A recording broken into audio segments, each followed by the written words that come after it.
대학원 생활을 버텨내는 사람들의 특징에 대해서 한번 정리를 해봤습니다. 제가 모든 사람을 만나본 것은 아니기 때문에 제 말이 무조건 맞다 이런 건 아닙니다. 다만 제가 이제 시간이 지나고 나서 기억에 남는 어떤 사건들을 이렇게 여러분께 말씀을 드리면서 이런 면이 있어야지 대학원을 좀 잘 버티는구나라고 좀 말씀을 드리고 싶습니다. 그래서 혹시나 지금 뭐 어려움 가운데 있는 분들 같은 경우는 이런 케이스를 보면서 아, 요러면 좀 더 잘 버틸 수 있겠구나. 이런 거 참고해 보시면 좋을 것 같고요. 대학원 생활하시면서 아, 내가 요런 면이 있으니까 이런 거는 좀 잘 대학원에 맞지만 이런 면은 대학원 가서 좀 힘들 수도 있겠구나. 이런 걸 좀 생각을 해 보셨으면 좋겠습니다. 당연히 어떤 실력적인 면을 언급하지는 않겠습니다. 그래서 그런 거 좀 참고해 주셨으면 좋겠습니다. 그리고 뭐 혹여나 이제 뭐 반박하고 싶은 말씀이 있을 수도 있어요. 언제든지 편하게 댓글로 달아주시면 감사하겠습니다.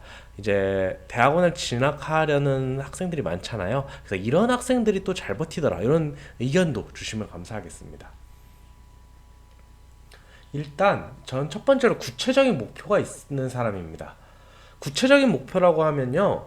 정말 뭔가 보이는 목표였으면 좋겠어요. 성과가 딱 보이는 그런 목표를 갖고 있는 사람들이 잘 버티더라고요. 그래서 나는 교수가 될 거야. 아니면 책임연구원이 될 거야. 이럴 때는 이제 학위가 있어야 되거든요. 그렇게 좀 구체적인 목표가 있는 사람들은 끝까지 버티더라고요. 또한 내가 학벌이 너무 안 좋아. 이번에 여기 가서 좋은 학벌 할 거야. 이렇게 이런 어떤 좀 누군가가 보면 되게 속물적인 이유인데 이런 학생들도 은근히 잘 버텨요. 왜냐면 더 이상 도망갈 데가 없다고 생각해서 그런지 잘 버팁니다. 학점 올리고 싶어. 요것도 괜찮더라고요, 은근히.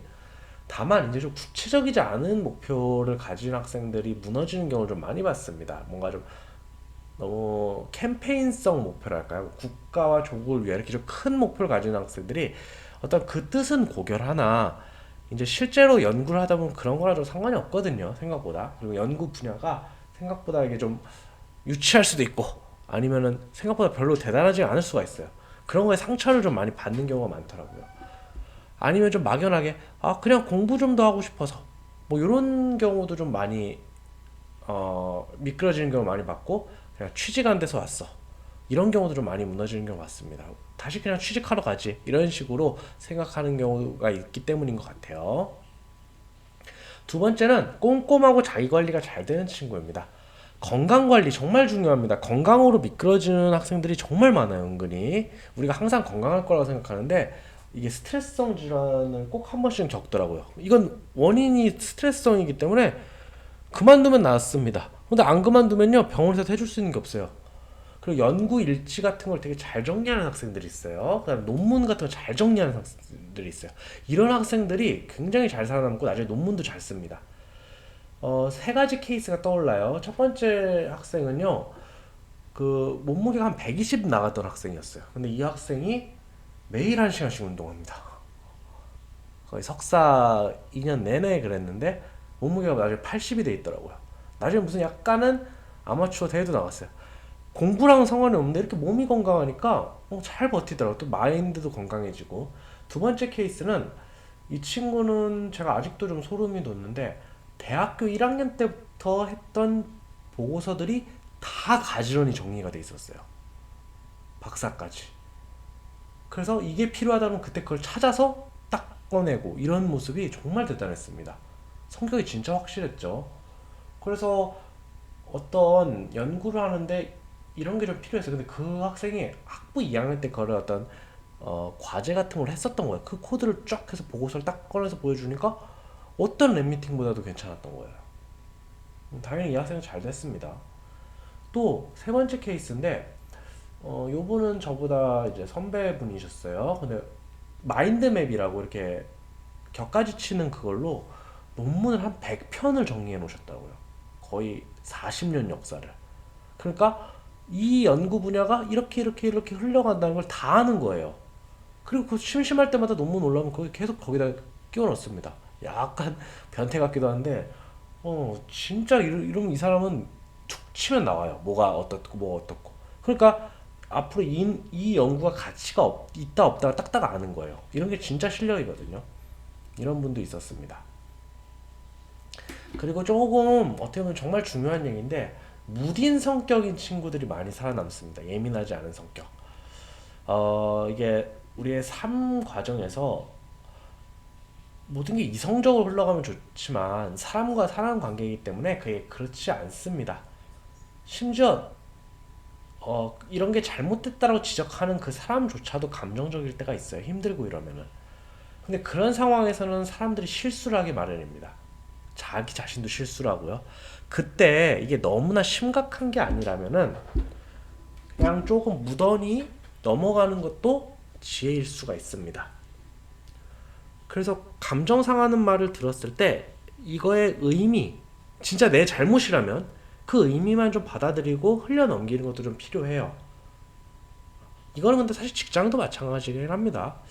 그래서 두 가지 케이스가 있어요. 하나는 안 좋게 끝난 케이스고 두 번째는 좋게 잘 된 케이스인데 첫 번째 케이스 학생은 제가 알기로 자퇴를 한 걸로 알고 있어요. 옆에 연구실 학생이었는데 이 학생이 기초가 되게 부실했어요. 정말 잘 못하던 친구였는데 이제 그 연구실 후배가 이 학생의 그런 행동을 좀 지적을 한 거예요. 약간 선배로서 못하고 이러는 걸. 그래서 뭐 선배를 위한 뭐 맞춤형 가이드를 만들어야겠다 이런 식으로 약간 비꼬는 식으로 얘기를 했나 봐요. 그래서 물론 기분 나쁘게 할 말은 맞는데 이걸로 인해서 이제 굉장히 감정이 상하고 그랬던 걸로 알고 있어요. 갈등이 심해지고. 그런데 이제 이 학생은 결국은 그때 그 스트레스를 못 버텼던 것 같아요. 그리고 되게 그걸 크게 받아들였던 것 같아요. 어떤 그런 지적을 받았을 때 너무 모욕적인 거면 하지 말라고 하고 이제 그 의미를 받아들여서 이제 자신의 어떤 실력을 쌓았으면 좋았는데 그게 안 됐던 거죠. 그냥 그대로 무너져 내렸습니다. 그 다음에 이제 다음 케이스는 이제 어떤 학생이 그 데이터를 다 날려먹는 사건이 있었어요.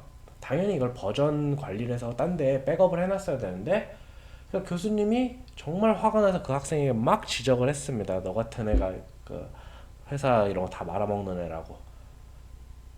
교수님도 좀 감정적으로 말씀하셨는데 그 학생은 그냥 그걸 듣고 아, 그 다음부터 그냥 주의를 했습니다. 그 학생 잘 됐습니다. 사실 이 학생은 제 동기인데 약간은 그냥 사람이 감정이 많이 없는 것 같기도 해서 그냥 뭔가 지적을 해도 그냥 웃어 넘기는 친구였어요.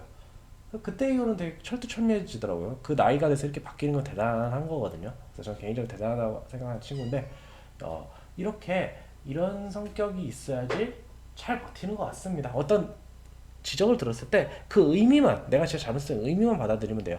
어떤 그 가운데 좀 감정적인 섞인 말을 그냥 흘려 들을 수 있는 그런 게 좀 필요합니다. 네 번째는 만물 박사가 아닌 사람이에요. 좀 얇고 넓은 지식도 필요한 사람들이 있어요. 근데 이공계에 한해서는요, 그 지식이 굉장히 깊어야 돼요. 아주 뭐 세상에서 가장 큰 전문가가 될 필요는 없지만 적어도 처음과 끝은 정확히 알고 있어야 된다고 생각을 합니다. 모든 거에 있어서. 그렇게 탐구할 수 있는 버릇이 있어야지 연구도 잘하는 거거든요. 아직도 기억나는 케이스가 있어요. 이제 진짜 성격이 극단적인 학생 둘이었는데 한 명은 별명이 나무위키였어요. 그러니까 약간 얇게 많은 걸 아는 학생이었고 한 친구는 좀 말이 없는 학생이었는데 별거 아닌 걸로 이제 둘이 갑자기 논쟁이 시작된 거예요. 약간 감정이 섞인. 그 운전자석에 앉아서 이렇게 가고 있는데 어떤 막 불법 유턴을 하는 차가 있었나 봐요. 되게 그래서 열받아서 그 사진을 찍어서 신고를 했나 봐요. 영상을 찍어서. 근데 이제 그 나무위키라는 학생이 그 얘기를 하는 거야. 너도 운전을 하고 있었으니까 그걸 찍어서 보내면은 처벌을 받는다. 뭐 이런 식으로 얘기를 한 거예요. 그래서 자기가 유튜브에서 그런 거 봤대요. 그러니까 저는 이제 그런 거 잘 모르니까 그냥 듣고 있었죠, 재밌게. 근데 그 조용하던 학생이 그 얘기를 하더라고요. 이렇게 찍었을 때 이거 입증 책임은 경찰한테 있는 거니까 내가 운전을 했는지 운전석에서 찍었는지 조수석에서 이렇게 찍었는지 이런 건 경찰이 밝혀낼 문제고 이런 것까지 경찰이 추적할 리가 없다. 이러면서 이런 걸 잡힌 케이스도 없다. 이런 식으로 주장을 하더라고요. 그러니까 어떻게 보면은 이게 뭐 요게 진실이고 아니고를 떠나서 어떤 단순한 사건도 알아보는 깊이가 다른 거죠. 한 명은 그냥 유튜브에서 이렇게 보거나 이렇게 한 거고 한 명은 실제 케이스가 어떤지 진짜 찾아본 거예요. 그러니까 이렇게 확실히 알고 확실히 넘어가는 그런 게 좀 필요합니다. 그래서 잘 마무리하는 학생들 보면요.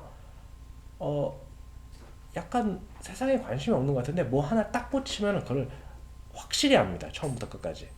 그렇다고 해서 그걸 뭐 공부하고 파라는 얘기가 아니에요. 적어도 그 진실 유무도 정확히 파악을 하고 요런 거 같습니다. 그리고 다섯 번째, 인기인이 아닌 사람입니다. 이런 사람 잘 버티는 친구들이 무난한 인간관계를 해요. 그렇다고 해서 막 싸우고 이러지도 않습니다. 있는 듯 없는 듯 사는 것 같기도 해요. 그러면서 사람들하고 잘 지냅니다. 다만 그렇게 집착하지도 않아요. 그러니까 이거 구체적인 예를 들면은 두 가지 케이스가 있어요. 첫 번째 케이스인 분인데 가정이 있고 대학원을 오셨던 분이고 신앙이 굉장히 깊으셨던 분이에요. 그러니까 이제 신앙이 깊으시니까 어떤 담배 같은 거, 술 같은 거 안 하죠. 그러니까 회식 같은 데서도 그냥 조용히 있어요. 그리고 항상 이제 딱 시간 되면 집에 갑니다. 어떤 다른 친구들하고 또 따로 뭐 친목 이런 걸 안 하고 그냥 사람들하고 잘 지내고 자상한데 집에 가서 가정에 충실하고 잘 되더라고요 결국에는. 또 두 번째는 게임을 좋아하는 학생이었는데 게임을 되게 좋아했어요. 근데 일도 잘했습니다. 그래서 사람들하고도 그냥 뭐 연구실에서 적당히 얘기하고 이러는데 항상 게임만 했어요. 그러니까 뭐 따로 만나고 이런 건 없고. 그런데 이 친구도 잘 졸업을 했습니다. 그러니까 싸우진 않아요. 사람들하고 잘 지냅니다. 근데 자기 할 거 딱 하고 나만의 길을 딱 계속 걷는 느낌을 많이 받았습니다. 그러니까 누군가가 자신을 싫어해도 그렇게 신경을 안 쓰는 거예요. 왜냐면 자기는 할 만큼 했으니까. 그래서 뭐 싫어하는 사람도 별로 없었고요. 이런 친구들이 잘 대학원에 적응하는 것 같습니다. 마지막입니다. 이거 어쩌면 제일 중요한 사항인데요. 속 편한 사람입니다. 이 속편한 거에 많은 의미가 있습니다. 첫 번째는 재산상 여유 또는 학문을 몇 년을 쓸 수 있는 여유가 있는 사람이어야 돼요. 그 다음에 성과를 타인과 비교하지 않고 자신만의 페이스로 묵묵히 걸어가는 사람들입니다. 첫 번째 케이스입니다. 두 학생이 있었는데요. 이거는 좀 말씀드리기도 그럴 수도 있는데 한 친구는 사업가 집안이었어요. 그래서 졸업하고 이제 논문 성과 이런 게 좀 약해도 창업을 원하셨어요, 부모님이. 그래서 그런 거 관련된 아이디어 연구를 해와라 이런 식으로 해갖고 결국에는 졸업도 잘하고 사업도 잘했습니다.